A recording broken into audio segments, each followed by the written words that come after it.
I want to show you guys an easier way to go ahead and strip down this stained dresser. We're going to use the Sunnyside Corporation, the 2-minute remover advanced. Now this is a paint and varnish remover. You're going to want to use gloves. You're going to want to do this outdoors. Plenty of ventilation. It's going to be very thick, almost like a hair gel type of texture. Grab a rag, put it on once. Once it's on, you don't go over layer.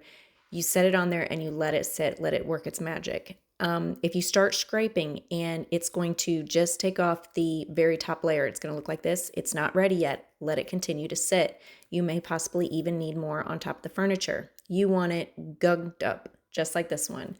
Let it sit there for a minute. So that way, when you're going to scrape it off, it's going to take all of that off for you, and it's going to be a little bit less elbow grease. As you can tell here, I'm going to speed this up just for the process. This one probably needed a little bit more time, but as you can tell, it scrapes it and it gets it basically ready to sand it down and either apply a new stain or let it be the raw wood that originally was. This is going to be gorgeous once it's finished. Very excited.